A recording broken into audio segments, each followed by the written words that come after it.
Comment créer automatiquement un tableau croisé dynamique en appuyant sur un simple bouton en utilisant VBA? Bonjour à tous, Alex d'excelformation.fr, et pour ce nouveau chapitre de notre formation dédiée à l'apprentissage des tableaux croisés dynamiques, nous allons donc découvrir l'usage que nous pouvons avoir de VBA afin de pouvoir automatiser la création et la suppression d'un tableau croisé dynamique. Nous verrons ainsi deux méthodes qui vont nous permettre d'arriver au même résultat.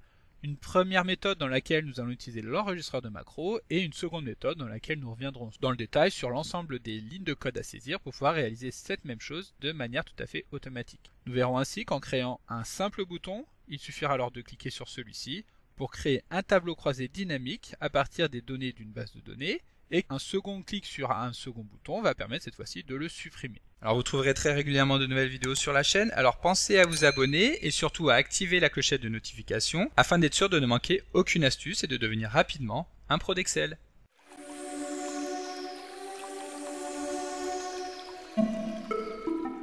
Avant d'entrer dans le vif du sujet, sachez que la vidéo que vous apprêtez à découvrir est directement extraite du livre Les tableaux croisés dynamiques, c'est facile, que vous pourrez commander sur le blog excelformation.fr en suivant le lien que vous trouverez dans la description de la vidéo. Ce livre reprend toutes les notions fondamentales qui vous permettront de maîtriser l'utilisation des tableaux croisés dynamiques dans Excel, et vous y retrouverez également de nombreux fichiers Excel qui vous permettront de suivre l'ensemble des thèmes abordés dans le livre, ainsi qu'une fiche de synthèse qui reprend les éléments essentiels du tableau croisé dynamique. Alors si vous voulez soutenir le site et la chaîne YouTube, et qu'en plus vous voulez apprendre à maîtriser les tableaux croisés dynamiques, n'hésitez surtout pas à commander votre exemplaire du livre Les tableaux croisés dynamiques, c'est facile. Voilà, donc maintenant revenons-en à ce qui nous intéresse, à savoir découvrir comment créer automatiquement un tableau croisé dynamique de manière tout à fait automatique en utilisant le langage de programmation VBA.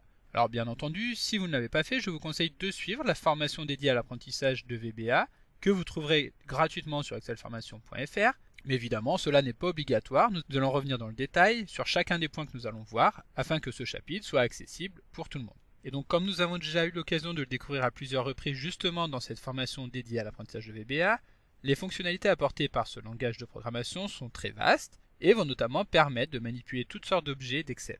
Aujourd'hui, nous allons évidemment nous intéresser à un objet bien particulier qui est le tableau croisé dynamique. Et nous allons voir comment le créer de toutes pièces avec VBA. Et pour illustrer ce cas pratique, nous allons partir du même tableau que nous avons déjà eu l'occasion d'utiliser dans un chapitre précédent, dans lequel nous allons retrouver les ventes de certaines pièces détachées réalisées par une entreprise dans plusieurs pays. Donc ce tableau est constitué de 4 colonnes. Tout d'abord une colonne avec le nom des produits, ensuite le pays dans lequel ces produits ont été vendus, le nombre de ventes réalisées et ensuite le chiffre d'affaires auquel correspond ces ventes. Et pour commencer, nous allons voir donc la solution de facilité qui est d'utiliser l'enregistreur de macros, qui consiste tout simplement à demander à Excel d'enregistrer toutes les actions que nous allons mettre en place et de les retranscrire en macro commande, ce qui permettra ensuite de réaliser les mêmes opérations une infinité de fois uniquement en lançant cette macro commande. Pour démarrer l'enregistreur de macro, nous plaçons donc le curseur de la souris tout en bas à gauche de la fenêtre sur le bouton qui permet justement de lancer l'enregistrement. Lorsque nous cliquons, Excel nous ouvre une fenêtre afin de nous demander le nom que nous voulons donner à notre macro. Ici, nous allons tout simplement l'appeler créer TCD, donc TCD pour tableau croisé dynamique. Ensuite, si nous le souhaitons, nous pouvons affecter un raccourci à cette macro. Nous pouvons définir dans quel endroit nous souhaitons enregistrer ce classeur, cette macro, donc ici tout simplement dans le classeur actuel.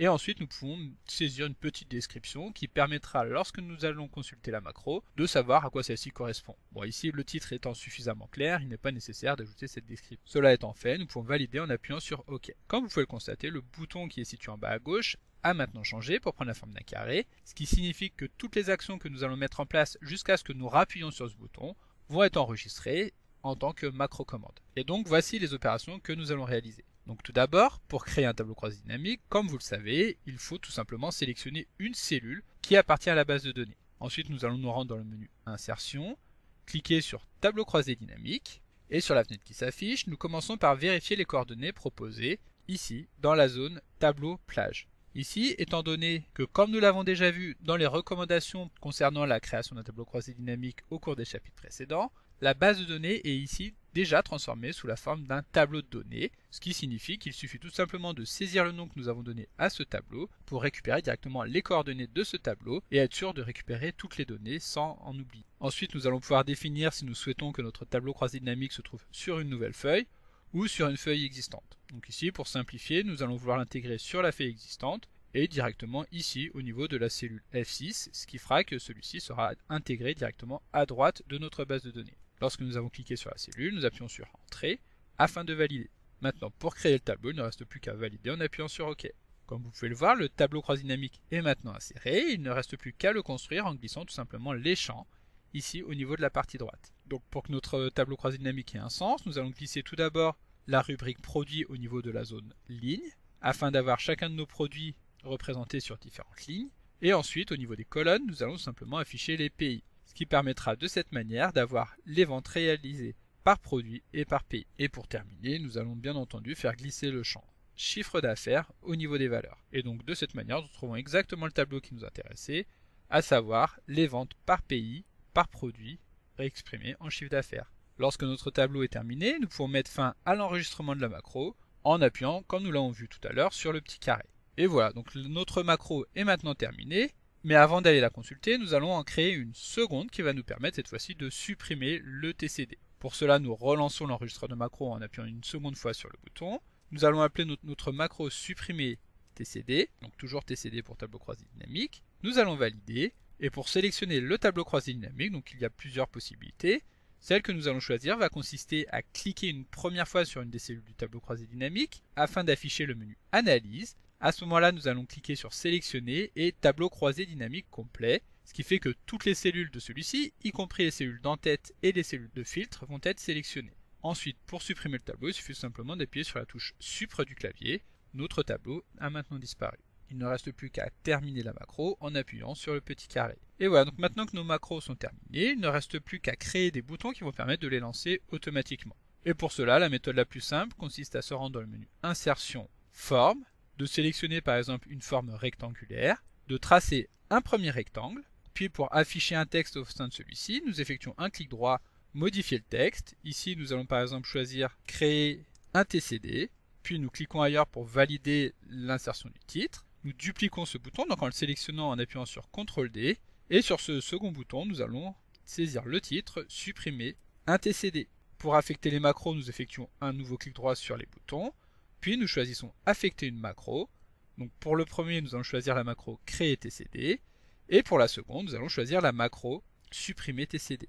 De cette manière, lorsque nous allons cliquer sur le premier bouton, nous allons voir que automatiquement le tableau croisé dynamique va s'insérer sur la feuille de calcul, et lorsque nous allons cliquer sur supprimer, celui-ci va tout simplement disparaître. Donc maintenant que nous avons vu comment créer un tableau croisé dynamique en utilisant l'enregistreur de macro, voyons comment créer toujours un tableau croisé dynamique, mais cette fois-ci de manière totalement manuelle, c'est-à-dire en saisissant directement les lignes de code.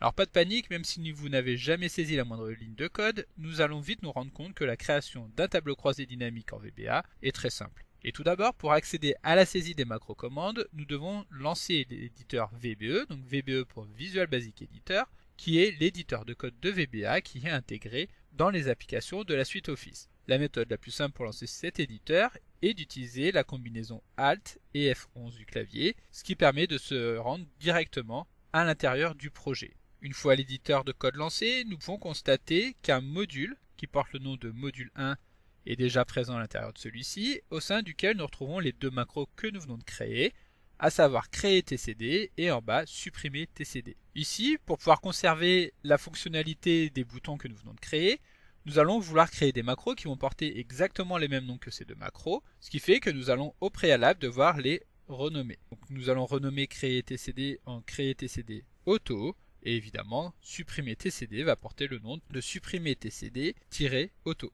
De cette manière, nous allons pouvoir créer un nouveau module en nous rendant dans le menu Insertion Module et constater qu'effectivement Excel a créé un module qui porte le nom de module 2 juste en dessous de module 1 dans lequel nous allons pouvoir créer nos macros. Donc tout d'abord, nous allons avoir la macro créer TCD. Donc pour créer une macro, nous utilisons tout simplement le mot-clé sub, SUB, puis le nom de la macro. Cette macro, comme nous l'avons vu, va s'appeler créer TCD. Lorsque nous avons saisi le nom, nous validons simplement en appuyant sur Entrée et Excel va afficher la ligne de fin de notre macro qui est le NSUB. De cette manière, tout ce que nous allons saisir entre ces deux lignes sera exécuté à chaque fois que nous allons lancer la macro. Lorsque nous avons créé la macro créer TCD, nous créons bien entendu la macro supprimer TCD. Comme tout à l'heure, nous validons et Excel clôture la macro. Donc tout d'abord, attaquons-nous à la création du tableau croisé dynamique à proprement parler. Comme nous l'avons déjà vu dans les chapitres précédents de cette formation dédiée à l'apprentissage des tableaux croisés dynamiques d'Excel. Pour alimenter un tableau croisé dynamique, il est nécessaire de gérer un cache qui est bien spécifique et dans lequel les données sources vont être dupliquées. Le tableau croisé dynamique que nous allons mettre en place ira alors piocher directement les informations dans ce cache, lequel devra être actualisé pour mettre à jour les informations du tableau croisé dynamique. En VBA, le fonctionnement est identique. Nous allons donc devoir commencer par créer un cache en utilisant la méthode ActiveWorkbook-PivotCache-Create. Donc, de retour dans notre macro, nous allons créer une variable dans laquelle nous allons stocker le cache, que nous allons tout simplement appeler monCache. Donc, comme vous pouvez le constater ici, pour créer une variable en VBA, nous utilisons le mot-clé dim, suivi du nom que nous voulons donner à la macro. Ici, il s'agit de monCache. Nous allons donner un type à cette variable, c'est-à-dire que nous allons définir à Excel de quel genre de variable il s'agit. Et ici, étant donné que nous voulons que cette variable puisse générer un cache, nous allons tout simplement la définir en tant que pivotCache, qui est un objet bien spécifique de VBA qui permet de gérer le cache du tableau croisé dynamique. Lorsque nous avons créé la variable, nous allons donc pouvoir créer le cache en utilisant le mot-clé set, étant donné qu'il s'agit d'un objet, puis en appelant le nom de la variable, donc monCache. Et comme nous l'avons vu juste avant, pour pouvoir créer un cache, nous utilisons la méthode ActiveWorkbook, c'est-à-dire que nous allons vouloir récupérer un sous-objet du classeur, donc ActiveWorkbook. Puis lorsque nous allons taper le point, Excel va nous proposer les propriétés et les méthodes qui intègrent cet objet. Ici, nous voulons créer un pivotCache. Et pour créer donc un nouveau cache, nous allons utiliser la sous-méthode create. Étant donné qu'il s'agit d'une fonction avec un certain nombre de paramètres, donc nous ouvrons les parenthèses, et ici nous allons pouvoir saisir les paramètres. Si nous regardons rapidement l'infobulle, nous allons voir qu'il y a 3 paramètres à définir, dont seul le premier est obligatoire, et il s'agit du type de cache que nous voulons créer. Et ici, il s'agit tout simplement d'un Excel database, c'est-à-dire un cache dans lequel sera stockée une base de données. Donc nous choisissons celle-ci, puis nous passons au second argument qui est la source des données, c'est-à-dire les coordonnées au sein des feuilles de calcul où nous allons retrouver nos données. Ici, comme nous l'avons vu, nous allons tout simplement utiliser le tableau qui porte le nom de base de données. Nous fermons les guillemets, et ensuite le troisième argument est l'argument version qui ne va pas ici nous intéresser, donc nous fermons les parenthèses et maintenant notre cache est créé. En revanche, si nous revenons dans notre feuille de calcul, que nous cliquons sur le bouton créer un TCD qui va donc lancer la macro que nous venons de créer, il ne va rien se passer, il y aura juste eu un cache de générer qui ne servira à rien.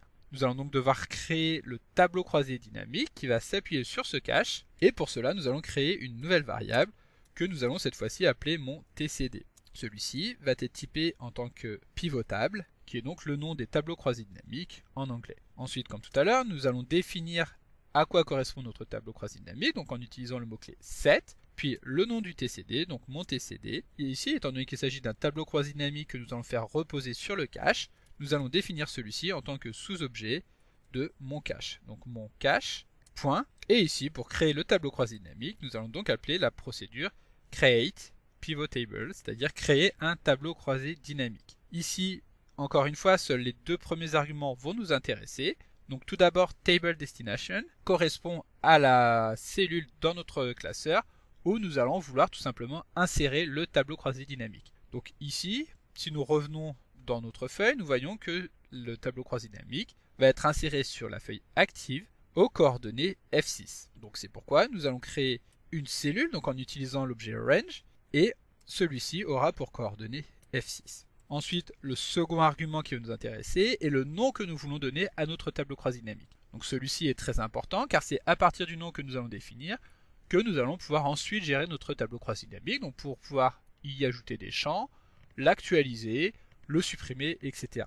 Donc le nom que nous allons lui donner est tout simplement mon TCD, donc il s'agit du même nom que le nom de la variable, et cela permettra de l'appeler très simplement. Donc à ce moment-là, si nous revenons dans la feuille de calcul, nous allons maintenant pouvoir créer le tableau croisé dynamique, et comme vous pouvez le voir à ce moment-là, il s'agit effectivement d'un tableau croisé dynamique donc qui évidemment ici est vide, mais qui surtout porte le nom de mon TCD. Donc ici nous allons le supprimer, étant donné que le bouton supprimer ne fonctionne pas, nous allons devoir le faire manuellement, en sélectionnant toutes les cellules dans lesquelles le tableau croisé dynamique a été inséré, et en appuyant sur la touche Supr qui permet de supprimer le contenu des cellules. Voilà, donc maintenant que le tableau croisé dynamique est créé, nous allons pouvoir le paramétrer en l'appelant tout simplement par son nom. Donc pour cela, nous utilisons l'instruction with qui va permettre de faire en sorte que toutes les lignes que nous allons appeler juste après soient directement des enfants de ce que nous allons taper dans le with. Ici, étant donné que nous voulons appeler le tableau croisé dynamique qui se trouve sur la feuille actuelle, donc ActiveSheet, nous allons ensuite pouvoir l'appeler directement en utilisant Pivot Table, c'est-à-dire le tableau croisé dynamique. Donc Pivot Tables,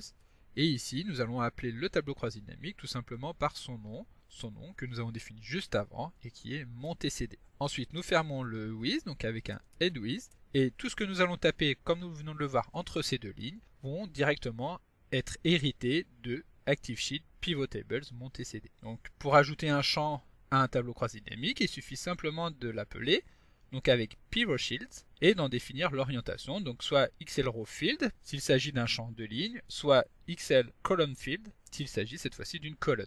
Donc nous commençons la ligne par le point, étant donné qu'il s'agit d'un enfant de Pivot Table, puis nous allons utiliser, comme nous venons de le voir, le Pivot Field. Ici nous allons vouloir commencer par inclure la colonne produit, donc que nous appelons entre parenthèses produit, puis nous allons simplement pouvoir en définir l'orientation. Ici, étant donné que nous voulons l'insérer au niveau des lignes, nous allons lui donner la valeur de XL Row Field. Lorsque nous validons, nous allons maintenant pouvoir passer au second champ que nous voulons insérer, qui est cette fois-ci le champ PI, donc Pivot Field de PI, et nous allons y définir une orientation cette fois-ci au niveau des colonnes, donc XL Column Field. De cette manière, si nous testons la procédure à ce moment-là, nous allons créer un tableau croisé dynamique et y affecter donc les deux champs, le champ produit au niveau des lignes et le champ PI au niveau des colonnes. Il ne reste plus maintenant qu'à ajouter à notre tableau croisé dynamique le champ des valeurs. Donc pour cela, nous allons appeler la méthode addDataField, lequel attend trois arguments. Donc tout d'abord, nous allons devoir appeler le champ que nous voulons insérer. Donc ici, il s'agit de Pivot Fields de CA, étant donné que la colonne porte le nom de CA. Puis le second argument va permettre de spécifier le nom que nous voulons donner à la colonne. Donc ici, nous allons l'appeler chiffre d'affaires. Et enfin, le dernier argument est le type de regroupement que nous voulons mettre en place. Donc ici, étant donné que nous voulons réaliser un global des chiffres d'affaires réalisés, nous allons définir celle-ci à XLSum, c'est-à-dire réaliser une somme des chiffres d'affaires. Si nous revenons dans notre feuille de calcul, donc nous devons sélectionner, comme vous le savez, toutes les cellules qui correspondent à ce tableau croisé dynamique pour les supprimer en appuyant sur la touche Sup. Et lorsque nous allons créer notre tableau croisé dynamique, nous allons voir que celui-ci est maintenant complet, c'est-à-dire que nous allons avoir les ventes réalisées par produit et par pays. Et pour terminer, étant donné que maintenant nous voulons supprimer le tableau croisé dynamique lorsque nous allons appuyer sur ce bouton, nous allons tout simplement devoir créer la seconde macro que nous avons ici, laquelle va consister en une seule ligne à sélectionner toutes les cellules du tableau croisé dynamique. Donc pour cela, nous allons évidemment rappeler le tableau croisé dynamique comme nous l'avons fait juste ici. Donc ActiveSheet.PivotTable. Le tableau croisé dynamique porte toujours le nom de mon TCD. Lorsque celui-ci est appelé dans VBA, nous allons maintenant vouloir récupérer la plage qui correspond aux cellules de ce tableau croisé dynamique. Et pour cela, nous allons appeler la propriété TableRange, c'est-à-dire la plage des cellules du tableau. Mais pour pouvoir récupérer également toutes les lignes qui correspondent aux entêtes et aux cellules de fil, nous allons définir celle-ci sur TableRange 2, qui se différencie de TableRange 1 avec justement ce que nous venons de voir, c'est-à-dire la sélection des cellules d'entête et des cellules de filtre. Lorsque nous avons récupéré ces cellules, nous allons maintenant pouvoir les supprimer en utilisant la méthode clearContent, c'est-à-dire supprimer le contenu des cellules. Pour tester, nous revenons comme d'habitude dans notre feuille de calcul et nous allons appuyer sur le bouton supprimer un TCD afin de constater que celui-ci va automatiquement disparaître. Donc comme d'habitude, vous pouvez télécharger le support de secours en suivant le lien que vous trouverez dans la description de la vidéo. Si la vidéo vous a plu, n'oubliez pas de la liker et de la partager à vos collègues et amis sur l'ensemble de vos réseaux sociaux. Et vous pouvez également me laisser vos impressions dans l'espace des commentaires, je lirai chacun d'entre eux et y répondrai avec plaisir. Évidemment, si ce n'est pas encore fait, abonnez-vous à la chaîne pour ne manquer aucune astuce. C'est également très important pour m'aider à gagner en visibilité afin de pouvoir développer la chaîne et continuer de vous proposer des tas de nouvelles vidéos. Merci d'avoir suivi cette vidéo et à très bientôt pour un prochain tuto.